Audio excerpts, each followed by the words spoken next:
Hare Krishna. Welcome everyone for the morning session on the science of self-realization. So before we begin our session, let's offer our prayers to Prabhupada and Lord Krishna. Nama Om Vishnu Padaya Krishna Preshtaya Bhutale Srimate Bhaktivedanta Swami Prabhupada. Namaste Saraswati Deve Gauravani Pracharini Nirvisesha Shunyavadi Paschatya Deshatharini. Jai Sri Krishna Chaitanya Prabhu Nityananda Sri Advaita Gadadhara Sri Vasadi Gaura Bhakta-vrinda. Hare Krishna Krishna Krishna Hare Hare Hare Rama Rama Rama Hare Hare. Sri Radha Vrindavan Chandrodaya Ki Jai. Sri Srinithai Gauranga Ki Jai. Srila Prabhupada Ki Jai.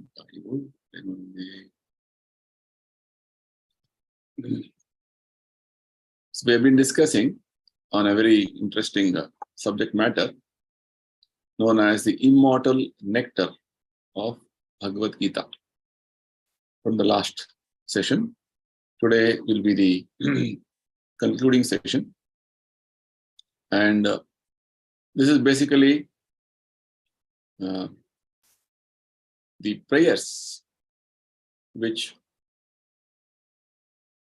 Shankaracharya, Sripada Shankaracharya has offered to Bhagavad Gita. It's called dhyana, meditation.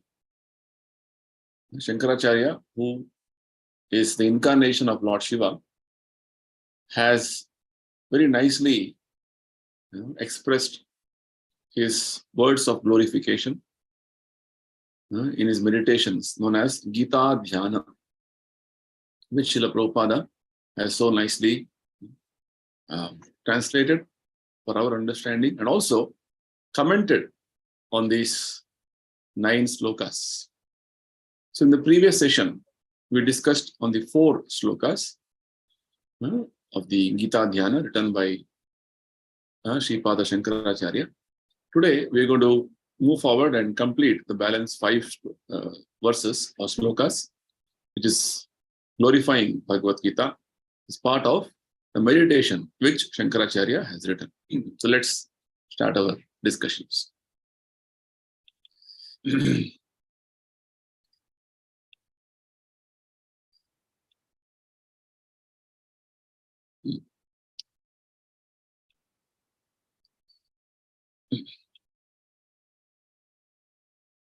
So all these discussions we are having by the special mercy, grace of Srila Prabhupada, who is so wonderfully given us these teachings for our enlightenment. We owe a great sense of gratitude to Prabhupada for his wonderful contribution of knowledge to all of us. So the text 5 of the Gita Dhyana meditation reads like this. Vasudeva Sutam Devam Kamsa Chanura Mardanam Devaki Paramanandam Krishnam Vande Jagadguru. Most of us would have heard this in a song. Commonly people chant this or sing this, right? Vasudeva Sutam Devam Kamsa Chanura Mardanam Devaki Paramananda Krishnam Vande Jagadgurum. So what does this mean? Prabhupada translates, thou son of Vasudeva, destroyer of the demons, Kamsa and Chanura, thou supreme bliss of Mother Devaki, O thou Guru of the universe, teacher of the worlds, thee, O Krishna, I salute. Devaki Paramananda, giving a lot of happiness to Mother Devaki once he was born. Kamsa Chanura Vardhanam, he is killer, he appeared to kill the demons, Kamsa Chanura. Vasudeva Sutam, he is the son of Vasudeva. Krishnam Vande Jagadgurum, he is the Guru of the universe, preceptor of the universe. Next, it's very nicely Prabhupada gives his commentary. He says, Shankaracharya is here describing Lord Krishna as the son of Vasudeva and Devaki, right? Which means Lord Krishna is a personality. First thing, we have been discussing in the previous session that Shankaracharya appeared basically to propagate what is known as impersonalism or Mayavada philosophy, wherein ultimately the supreme absolute truth or God is considered to be formless or without any variegatedness. Whereas Shankaracharya, who came to propagate that, was heart of heart a great devotee of Lord Krishna. So here he is glorifying Krishna very nicely by telling that he is the son of Vasudeva and Devaki.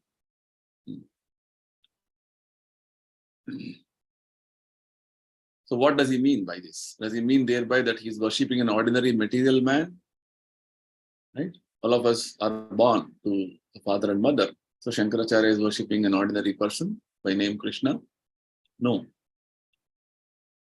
He worships Krishna because he knows that Krishna's birth and activities are all supernatural,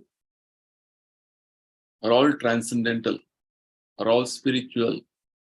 Right? So Shankaracharya is specifically worshipping Krishna and Krishna's birth activities. Why? Because Shankaracharya knows Krishna's position, which Krishna himself declares in the Bhagavad Gita.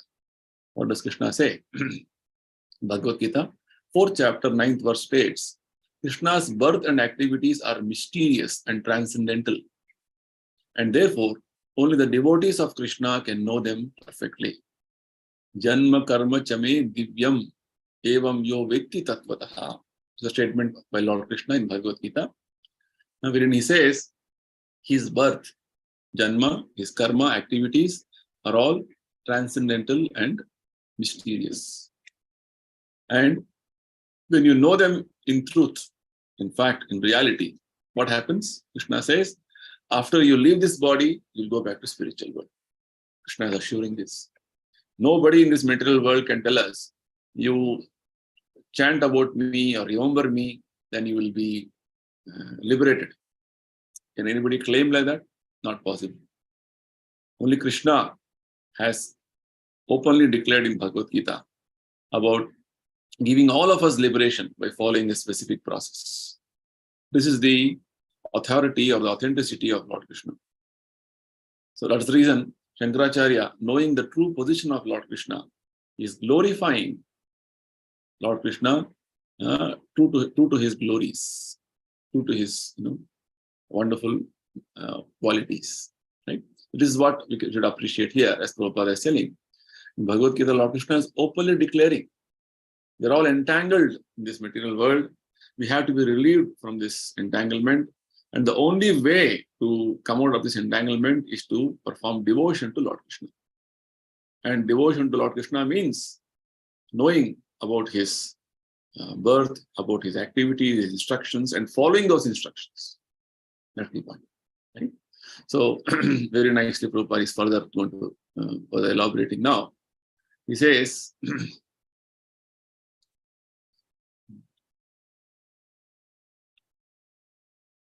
Shankara was not such a fool that he would accept Krishna as an ordinary man, at the same time offer him all devotional obeisances, knowing him as the son of Devaki and Vasudeva.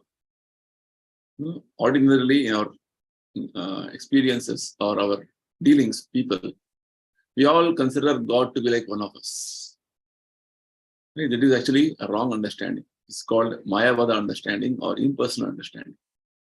Whereas Shankaracharya was very careful while he was glorifying Krishna through his meditations, that he was not accepting Krishna as an ordinary person. And he's not that he's offering him his respects, devotional obeisances. Right? This is the point. In our case, all of us are born through the loss of karma. We are forced to take birth. Nobody of us knew what was our birth previously. And definitely we are in complete oblivion coming to the fact what is going to happen to us in the future. But Krishna at least assures us that in this human form of life, if we can perform devotional service the way Krishna recommends in the Bhagavad Gita, that is going to ensure us that we can surely go back to Godhead. Right? So this is the assurance Krishna is giving us in Bhagavad Gita. So this being the position of Krishna, anybody who's claiming to be like Krishna or equal to Krishna is actually absurd. But Shankaracharya knows the actual position of Krishna, not in an ordinary person. His appearance, his leelas, his instructions are all called spiritual. He is not subject to the laws of karma like we are. So, rightly, Shankaracharya's offering is devotional obeisances. His respects to Lord Krishna, Krishnam Vande Jagadgurum, as son of Devaki and Vasudeva. According to the Bhagavad Gita, only by knowing the transcendental birth and activities of Krishna, one can attain liberation by acquiring a spiritual form like Krishna's. This assurance Krishna says. Krishna gives. You just worship me, you just know me, understand me in truth. Then what happens? Krishna says, after giving up this body, you'll come to my spiritual world. Otherwise, we'll be going on, continuing our life in this material world, taking different bodies. That's the point. So when Krishna says you'll get a spiritual form, spiritual body in the spiritual world, Prabhupada further gives us a very nice explanation. He says there are 5 kinds of liberation. One who merges into the spiritual aura of Krishna, known as the impersonal Brahman effulgence, does not fully develop his spiritual body. Elsewhere, Prabhupada explains to us the 5 kinds of liberation. The one liberation is called Sayujya Mukti. Sayujya Mukti means you merge your identity as spirit soul with the impersonal light, Brahma Jyoti. That is called Sayujya Mukti, which is mostly desired by impersonalists or the Mayavadis. The other 4 kinds of liberation are known as, one is known as Salokya. Salokya means the same loka or the planet where Krishna or Narayana is residing. It will get a residence in that planet. Salokya Mukti. One more is called Sarupya. Sarupya means same form like Krishna or Narayana. In Vaikuntha, it's like Narayana has 4 hands. Similarly, the inhabitants of Narayana, everybody has 4 hands. We get this wonderful information from Bhagavata, wherein when one Brahmana by name Ajamila, he was on his deathbed, he started calling Narayana, Narayana loudly.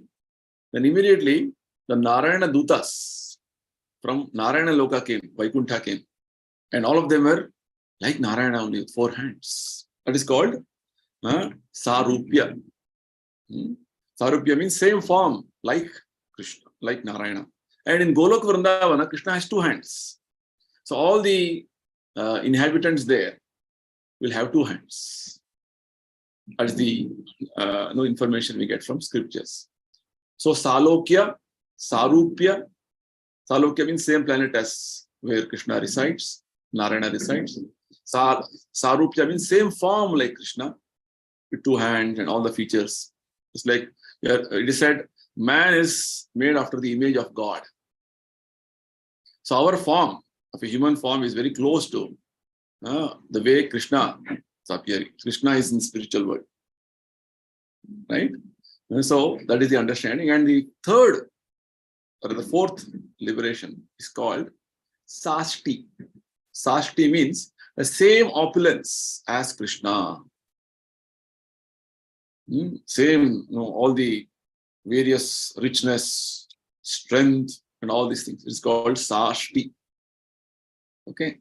And the last liberation is called Samipya. Samipya means being very Samipa. Samipa means very close. Just like in spiritual world, there are many aspects or many things which are all actually different entities who are very close to Krishna or Narayana. It's like Krishna has flute, right? Whereas in Vaikuntha, Narayana has lotus, disc, mace, conch. They're all very close. They're all entities, different entities taken those forms, these shapes to serve Krishna. Very close, always with Krishna, with Krishna, different forms. So these are the 5 types of liberation. Sayujya, Salokya, Sarupya, Samipya, and Sashti. Right? So here, Prabhupada is explaining to us that the type of liberation which the impersonalist desire, that is merging with impersonal Brahman and losing your identity, you'll not get any body. You'll be like, in the bright sunshine. Sunshine, as per the modern science, is made up of photons, light particles, right? But it comes as a stream of light, as though it is very homogeneous. But individually, they're all small particles called photons. Likewise, you may merge yourself in the impersonal light or effulgence of Krishna known as Brahma Jyoti, but you'll remain like that in that impersonal situation. That impersonal situation, actually, Bhagavata says, it is unsteady. Just like you cannot stay alone and be happy. You need association of people. You should be in society of people. Right? So man is called a social animal. You cannot be thinking that, oh, I'm all alone, I'll be very happy. No. Even the person who is very alone, he'll have a pet animal, a dog or a cat. Right? Or some type of relations in the material world. That's the point. Whereas for devotees, the very close friend, Lord Krishna, is always there in his heart. So they're always happy worshipping Krishna and following Prabhupada's instructions. That's the point. So here, very nicely, Prabhupada is explaining that the 5 kinds of liberation which generally it is spoken of is actually, out of them, the Sayujya Mukti is not desirable by the devotees. But one who has fully developed his spiritual existence becomes an associate of Narayana or Krishna in different spiritual abodes. It's like here you can see the image. Is Krishna in Golok Vrindavan, and this Uddhava. Uddhava had the same bodily features like Krishna only. And all the different sons of Krishna had 16,108 queens in Dwaraka, right? And all the sons born of Krishna were looking like Krishna only. This is called Sarupya. Right? So like this, very wonderful descriptions are there in the Bhagavata and different scriptures. One who enters into the abode of Narayana develops a spiritual form exactly like Narayana's, which we discussed just now, right? When you enter into Vaikuntha, you get the form like Narayana. So all are called Narayana Dutas or Vishnu Dutas. That is called Sarupya. Whereas when you enter Goloka Vrindavana, highest spiritual abode of Krishna, you develop a spiritual form of 2 hands like Krishna's. So Shankaracharya, as an incarnation of Lord Shiva, knows all these spiritual existences, but he did not disclose them to his then Buddhist followers because it was impossible for them to know about the spiritual world. So this requires some explanation. So why did Shankaracharya appear, and why was he following, or why was he preaching this impersonalism? If you go back to the history, there was an appearance of incarnation of Lord Buddha, of Lord Krishna. Krishna appeared as Lord Buddha. Why did Buddha appear? Because at one point of time in the society, people were taking the instructions of Vedas, wherein there are different types of sacrifices recommended in the Vedas, and especially animal sacrifices. And animal sacrifice became so rampant that many animals were mercilessly killed without properly following the injunctions. But for anything they would say, oh, Vedas say. So animal killing became very, very common. So violence became very, very, very rampant. At that point of time, Krishna had to appear, because when there is adharma in the name of dharma, that is why Krishna comes.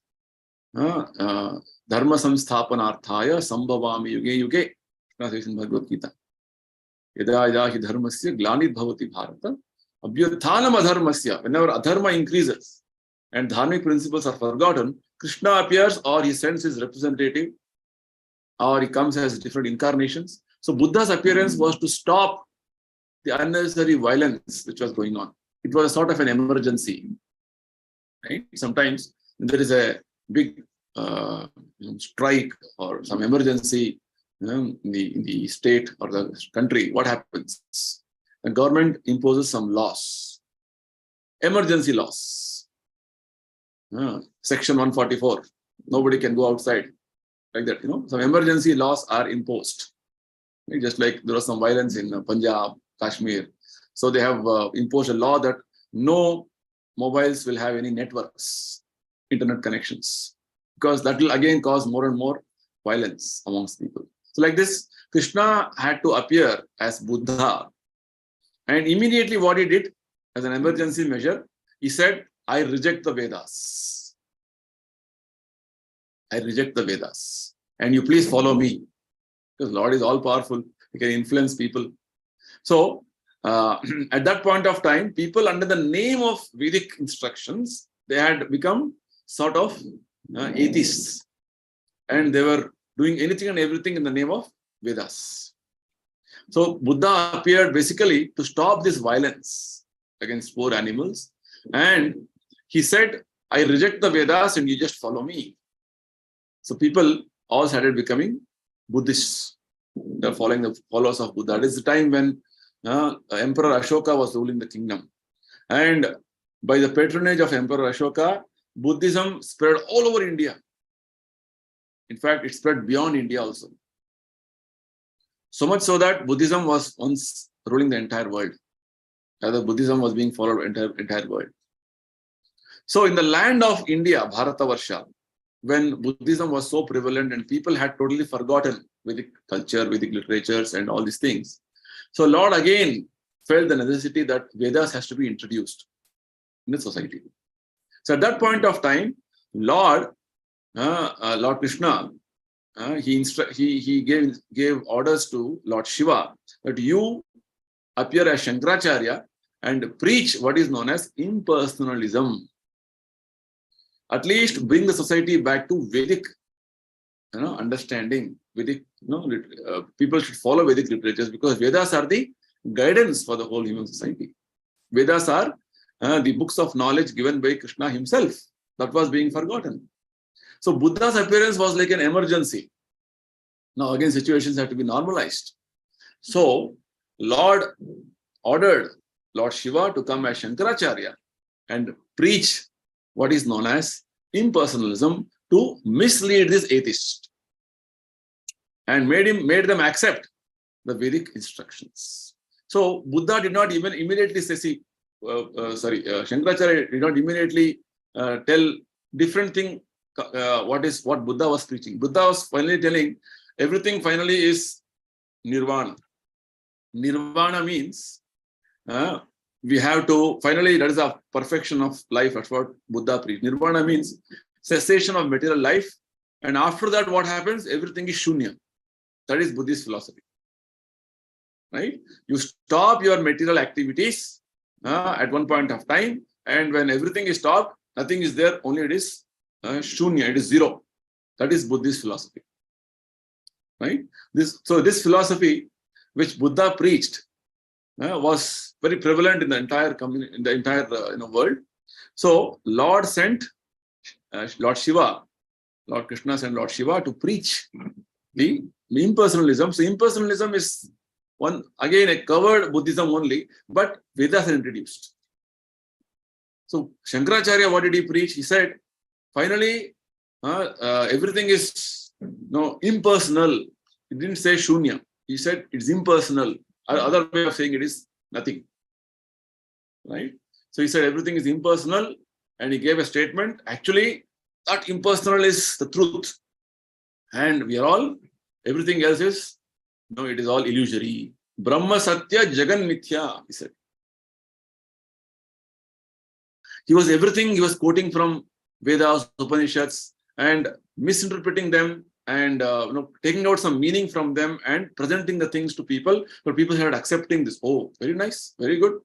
Vedas say this, so this is what we're supposed to be understanding. So there was a need for this to introduce the Vedic literatures in the society, so people at least start understanding them. Then came Madhvacharya, then came Ramanujacharya. Like this, Vaishnava Acharyas came one after another, and they started establishing the principles, the sampradayas, which we have discussed in your previous sessions. And finally, Chaitanya Mahaprabhu came, 15th century, to give the highest truth, to tell us that yes, Krishna is both impersonal and personal. But his energy is everywhere, impersonal, and also he has a personal existence. That is Krishna. So like this, the philosophy slowly was building up.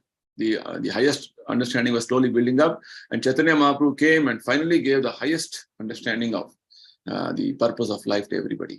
Right? So this is the whole history, to just give a background of what we are talking now, what we are discussing now. Right? So Shankaracharya, as an incarnation of Lord Shiva, knew all the specific aspects of spiritual existences, but that is, different types of muktis are there, which we discussed just now, but he did not disclose them to the Buddhist followers, because Buddhist followers only knew everything is shunya, nothing is there. Right? After you die, everything is it is all void, zero. Voidism it is called, shunyavada. Whereas the Shankaracharya philosophy, it is not void, it is impersonal. That is the truth. Like that, he started introducing concept of Brahman, spirituality. Lord Buddha preached the void is the ultimate goal. So how could his followers understand spiritual variegatedness? Just now we discussed on this point. Like Buddha's philosophy was everything is finally void, so there is no variety. Variety is actually there is no existence after this death. That's what most of the Western followers or Western philosophers also preach, because they're influenced by Buddhist understanding. Prabhupada, when he went to Russia in 1971, he met one professor of Indology, Professor Katowski. While speaking to him, and that professor is supposed to teach Vedic literatures to all the Russian students there. And while in the course of conversation, Prabhupada was talking some points, and this professor said, after death, everything is finished.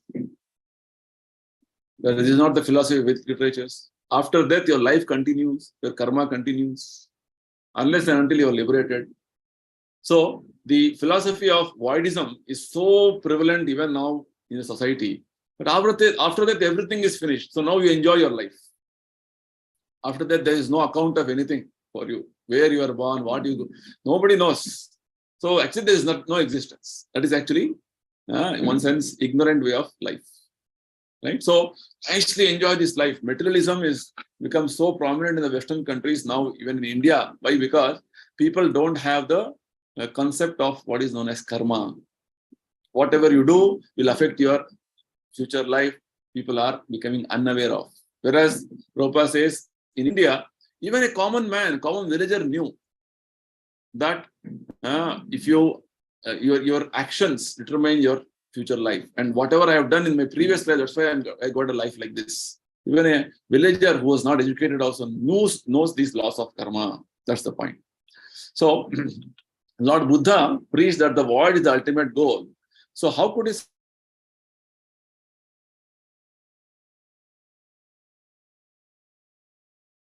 or material variegatedness is false, but spiritual variegatedness is fact. Right? He was introducing through Vedic literatures that actually there is something known as spiritual. Nothing is not void. This understanding he introduced. In the Padma Purana, Lord Shiva has admitted that he had to preach the philosophy of Maya or illusion in the Kali Yuga as another edition of the void philosophy of Buddha. And I was already mentioning this in my just a few slides back. How Lord Krishna was ordered by Lord Shiva that you go and preach this Mayavada philosophy or philosophy of illusion in Kali Yuga, so that people at least come to the understanding of Vedic literatures, or they start following Vedic literatures to some extent. That was the reason. Why did Lord Shiva do this? Because he had to do this by the order of the Lord for specific reasons, which we have discussed just now. He disclosed his real mind, however, by recommending that people worship Krishna For no one can be saved simply by mental speculations composed of word jugglery and grammatical maneuvers. This is a famous, nice bhajan which Shankaracharya has given us. This is the meaning of that. What did he say? Prabhupada very nicely explains. Bhaja Govindam, Bhaja Govindam, Bhaja Govindam, Mudhamate, Samprapte, Sannihite Kale, Nahi Nahi Rakshati Dukshun Karani. Very famous song which most of us would have heard this, and it's very much prevalent in society.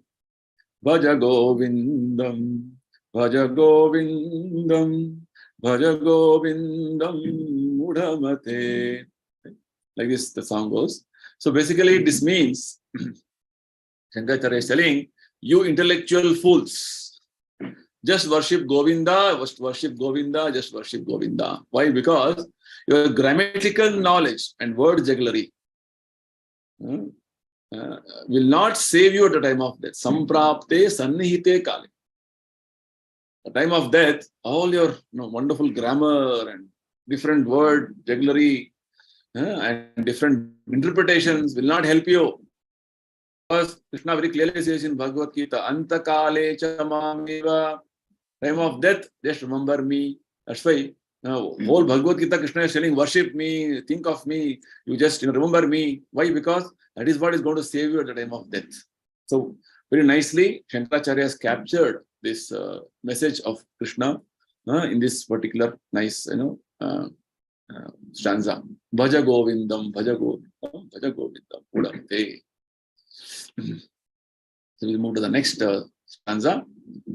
Bhishma Drona Tata Jayadratha Jala Gandhara Nilotpala Shalya Grahavati Kripena Vahani Karnena Velakula Ashwathama Vikarna Gora Makara Duryodhana Vartini Sotirna Kalu Pandavai Rananadi Kaivatarkaha Keshava. Right? Now Shankaracharya is saying the situation on the battlefield. What all situations were there? Who are all great warriors, and how difficult it was for the Pandavas to fight. Right? He's telling on the terrifying river of the battlefield of Kurukshetra, over which the Pandavas victoriously crossed, Bhishma and Drona were as high banks. They are very strong warriors. Jayadratha as the river's water. The king of Gandhara, the blue water lily. Shalya, the shark. Kripa, the current. Karana, the mighty waves. Kripa means Kripacharya. Karana, the mighty waves. Ashwathama and Vikarna, the red alligators, the crocodiles. And Duryodhana, the very whirlpool. Right? Such great warriors were there. They were all like very invincible warriors. Nobody could win over them. Bhishma, Drona, Jayadratha, Shakuni, Kripacharya, Karna, Ashwathama, they're all great warriors. Right? Maharathis they are called. And Duryodhana himself was a very great warrior. And in the midst of all this, great terrifying river, Krishna was driving the chariot of Arjuna. Like what? Like a ferryman. Right? Like how a boatman drives his boat in the river. Likewise, in the terrifying river on the battlefield of Kurukshetra, Krishna was like a ferryman.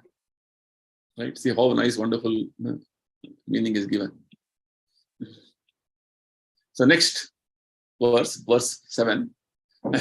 Parasharya Vachaha Saroja Kamalam Gitartha Gandhotkatam Nana Khyana Kaketasaram Harikatha Sambodhana Voditam Loke Sajjana Shashta Paday Raha Pepiyamanam Yuda Muda Bhuyat Bharata Pankajam Kalimala Pradvamsi Nah Shriyase. Right? Further description goes, may the spotless lotus of the Mahabharata which grows on the waters of the words of Vyasa, and of which the Bhagavad Gita is the irresistibly sweet fragrance, and its tales of heroes, the full-blown petals. See again, very nice poetic description of Mahabharata, its situation there, and the Bhagavad Gita's appearance. Right? We understood the terrifying river with great warriors on the Kaurava side. Krishna was driving the chariot of Arjuna like a ferryman, like a boatman. So on the spotless lotus of Mahabharata, which is growing on the waters of the words of Vyasadeva, Bhagavad Gita is appeared, is irresistibly sweet fragrance from that lotus. Mahabharata is like the great lotus, and Bhagavad Gita is like the fragrance of that lotus. And its tales of heroes, the full-blown petals. Very nice further description goes. Fully opened by the talk of Lord Hari, who destroys the sins of Kali Yuga, and on which daily light, the nectar seeking souls, as many and so many bees swarming joyously, may this lotus of the Mahabharata bestow on us the highest good. Very nice poetic description, right? And the beautiful lotus of Mahabharata, the fragrance of Bhagavad Gita, which was coming out of the lotus irresistibly. So, which is actually the fragrance means the wonderful talks, the fragrant talks, the beautiful talks of Lord Hari, right? And the flower is fully opened because Bhagavad Gita's being part of the Mahabharata has made it so important. And why it is so important? Because this very fragrance coming out from the mouth of Lord Krishna as the words, Vani, is going to destroy the sins of Kali Yuga. Right? And all the great souls are just hankering for this. Like how a fragrant flower, especially a fragrant lotus, the bees are swarming very happily. So, Shankaracharya is praying that may this lotus of the Mahabharata give us the highest good. So nice. Text number 8. Mukam karoti vachalam pangum langayate girim yat kripat amaham vande paramananda madhavam. Very nice prayer. It is like this. Salutations to Lord Krishna, the embodiment of supreme bliss, by whose grace and compassion the dumb become eloquent and the lame scale mountains. Him I salute. So, if you start doing devotion to Krishna, worship Krishna, who is the embodiment of bliss, and actually he is the person who is going to, is Dina Vatsala, Dina Bandhu, right? By his grace, even the blind can see, dumb can become eloquent. Mukam karoti vachalam. Dumb can start speaking eloquently, and the lame, people who cannot walk, they can climb mountains, which means by Krishna's grace, people who are incapable or all our shortcomings, weaknesses are all kept aside, and you become wonderful devotees. That's the point. Krishna's mercy means it can make anybody capable of performing his devotion so nicely. Just that we have to decide to do his devotion, Krishna will help. It's said how you take one step towards Krishna, Krishna will come 100 steps to you. That's how it is. That's the meaning of this whole last meditation, 8th meditation. Right? So Shankaracharya is offering his prayers to Lord Krishna by telling how worshipping Krishna is so wonderful. God helps those who help themselves. If you can somehow desire to do service to Krishna, Krishna will give us all intelligence, all the necessary arrangements Krishna will do to move forward in devotional service. If you don't decide, then laws of nature, Krishna's impersonal laws of nature are there, they will take care of us. So just that the living entity, the soul, has to decide from today, I want to serve Krishna. Krishna will take care of everything for the living. That's the point. So Prabhupada comments together on these 3 verses which we just now discussed. Foolish followers of foolish speculators cannot understand the meaning of offering salutations to Lord Krishna, the embodiment of bliss. Sometimes people think, what are you doing? What are these people doing? Simply chanting Hare Krishna and doing some bhakti and all. Simply, it is show off, people think, because they are foolish. They can't understand the wonderful, glories behind this offering. Bhagavad Krishna is telling the same thing. Shankara himself offered his salutations to Lord Krishna so that some of his intelligent followers might understand the real fact by the example set by the great master Shankara, the incarnation of Lord Shiva. So Shankaracharya has left behind him the legacy of how to worship Krishna is the ultimate goal. Worship, or rather offering respects to Krishna is what is the purpose of life. So at least some of his intelligent followers or intelligent disciples may take the cue or may take the example of Shankaracharya, and they also become devotees. That's the reason. But there are many obstinate followers of Shankara who refuse to offer their salutations to Lord Krishna and instead mislead innocent persons by injecting materialism into the Bhagavad Gita and confusing innocent readers by their commentaries. The many Shankara followers, actually, they are so stubborn or obstinate, as Prabhupada is telling here, that they are very strictly following Shankaracharya's instructions of finally everything is impersonal. Even Bhagavad Gita, they try to comment and give their own version.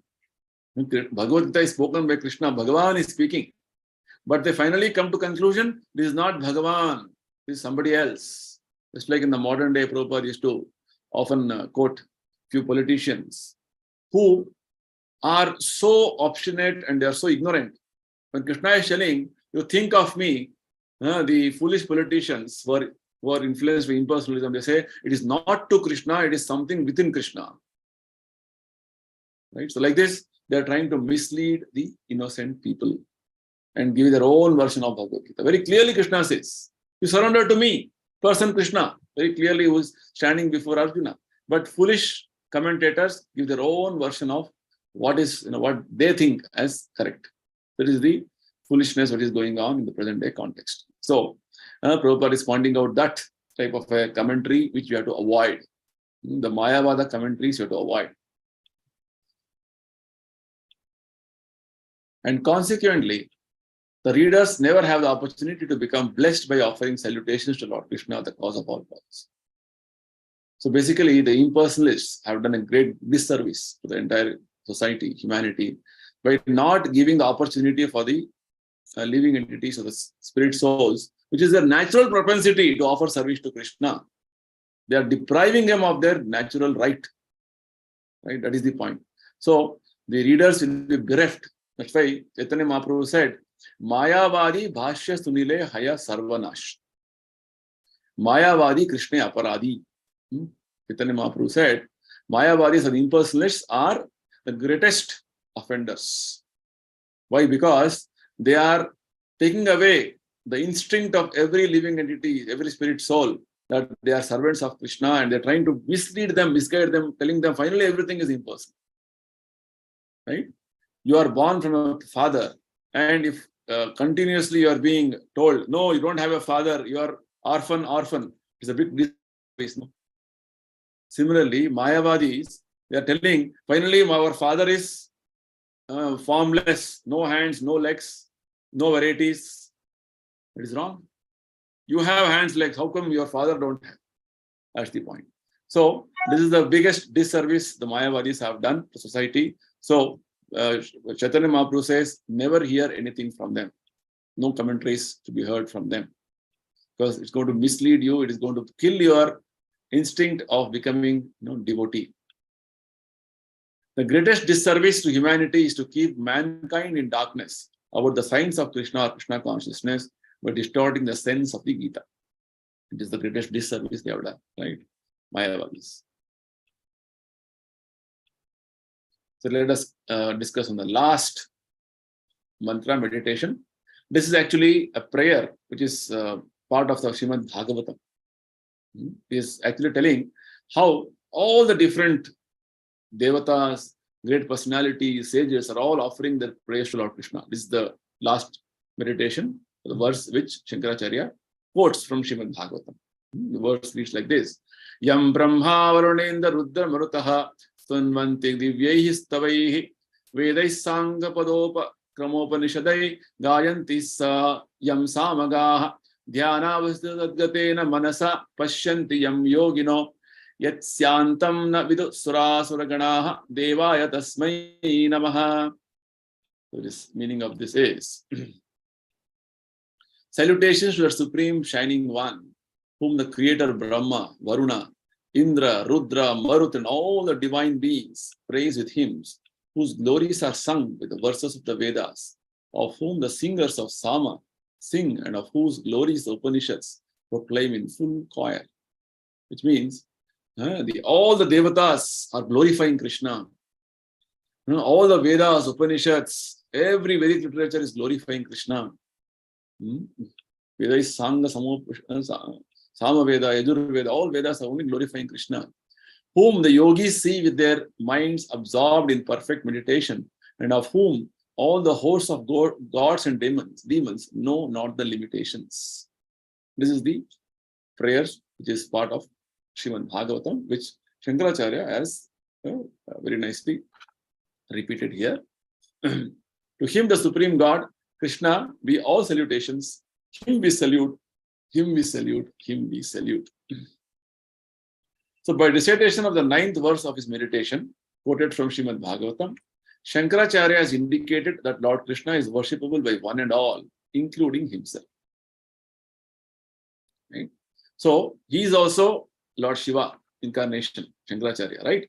So he is mentioned, Yam Brahma Varunendra Rudra Marutaha. Right? Brahma, Lord Shiva, Varuna, Indra, Maruta, all the Devatas are worshipping Lord Krishna. So indirectly is giving hint that he is also worshipping Lord Krishna, including himself. All are worshipping Krishna. He gives hints to materialists, impersonalists, mental speculators, void philosophers, and all other candidates subjected to the punishment of material miseries. Just offer salutations to Lord Krishna, who is worshipped by Brahma, Shiva, Varuna, Indra, and all other demigods. It's such a nice, wonderful understanding which Shankaracharya is giving to us and Prabhupada is explaining to us. He has not mentioned, however, the name of Vishnu, because Vishnu is identical with Krishna. Right? Krishna, Vishnu are all one, but they are having different bodily features. That's all. That's the understanding. The Vedas and the Upanishads are meant for understanding the process by which one can surrender unto Krishna. In the Bhagavad Gita, Krishna says, Vedesha sarvair ahameva vedyaha. From all the Vedas, Upanishads, and the Puranas, Lord Krishna says, Krishna has to be known. Narayana Paraveda. Right? Vasudeva Paraveda. From Vedas, Krishna has to be known. Krishna is the subject matter of all the Vedas. So Vedas and Upanishads are meant for understanding the process by which one can surrender to Krishna. That is the ultimate purpose. The yogis try to see him within themselves meditation. Yogis do dhyana. They follow the process of yoga and try to see Krishna's one more feature known as Paramatma within their heart. Dhyana vastu tadgatena manasa pashyantiyam yogina. This is a statement in that verse which you read just now. In other words, it is for all the demigods and demons who do not know where the ultimate end is, as Shankara teaches. And he especially instructs the demons and the fools to offer salutations to Krishna and his words, the Bhagavad Gita, by following in his footsteps.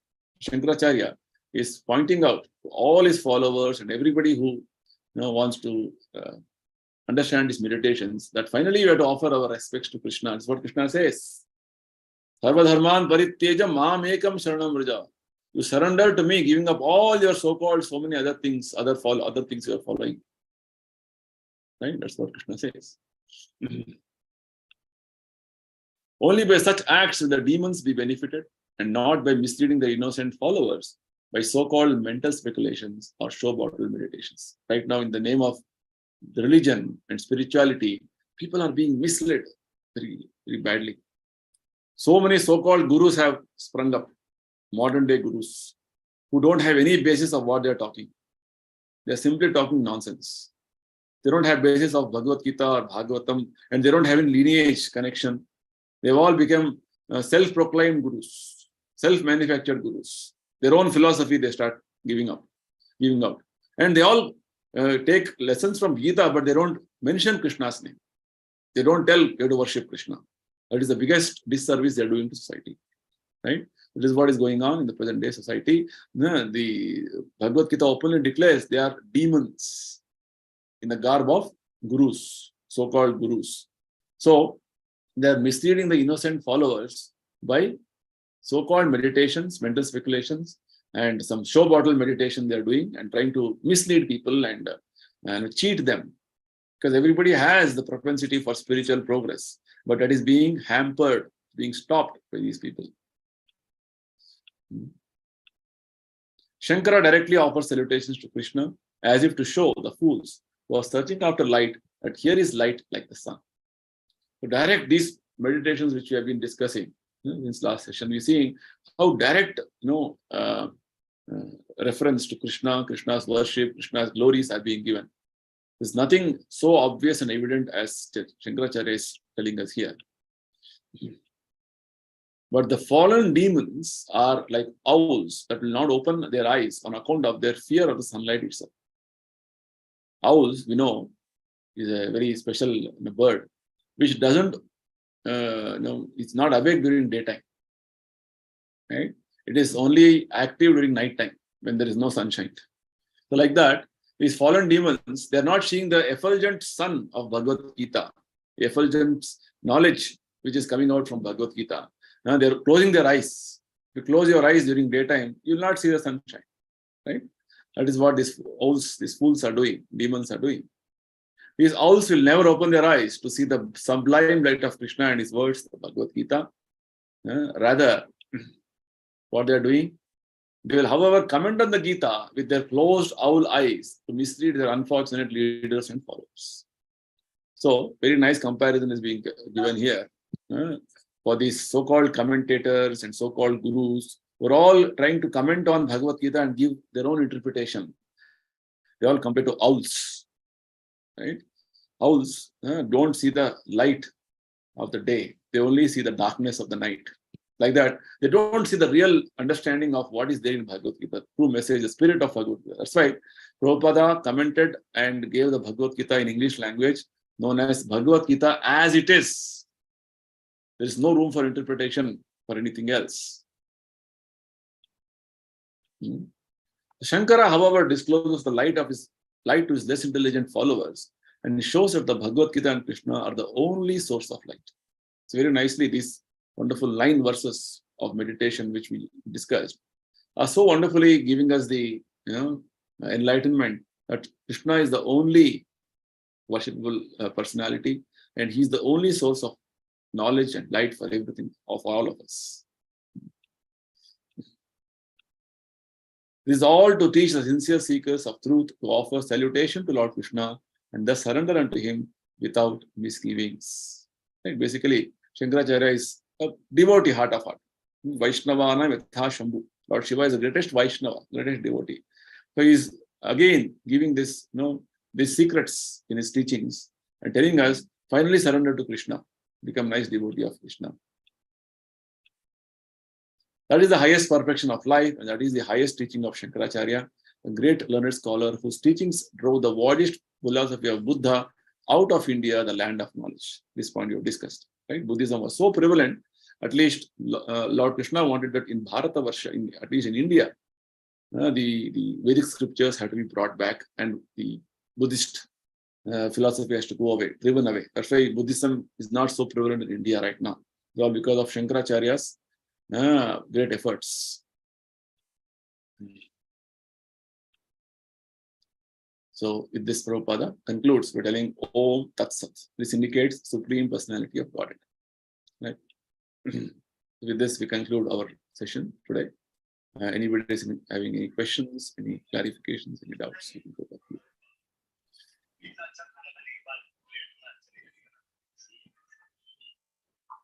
Hare Krishna. Hare Krishna. Yes, Bhutaji, Bhutaji. It's very interesting. Very, very interesting. There are a lot of doubts generally people have. Yes. This particular section has clarified a lot of ambiguity. So people, Not doubt. people don't have ambiguity. clarity on what is Buddhism. People don't have clarity on what is impersonalism. They're all khichdi, khichdi in the society. No, Whereas every philosophy what has come in the society has a reason. Krishna has a reason why this philosophy came up, right? Why Buddhism came, why Buddhism was introduced, why impersonalism was introduced, and finally the gradual evolution of the philosophical understanding, which reached its zenith or the topmost understanding when Chaitanya Mahaprabhu came. All the other acharyas are built up step by step. Yeah. So once you assume that there is nothing after death, exactly, then people would make merry and enjoy life. Yes, exactly. So that's the point. So if you just confine yourself to one type of philosophy and tell nothing is important, this is the only thing, then that is your full things in entirety. Yes, in one sense, this material world is nothing. Is actually it is it is void because there is no enjoyment here. In one more positive side, it is correct. But people misunderstand and think, oh, this material life is full of enjoyment. After this material life, it is void. So nowadays, particularly youngsters, I find, and particularly affluent society, I find, so particularly the ladies, they are forming groups and spreading, talking of this Buddhism, because it permits you to do all kind of things because there's nothing thereafter. at least they're trying to follow Krishna's one more incarnation, Buddha. Krishna will use them slowly. That's the positive side of it. If not, mostly people don't follow anything. At least they follow this one. They can eventually, Krishna can bless them and they can bring him to the right pure devotee. Okay? Very true. That is the hope.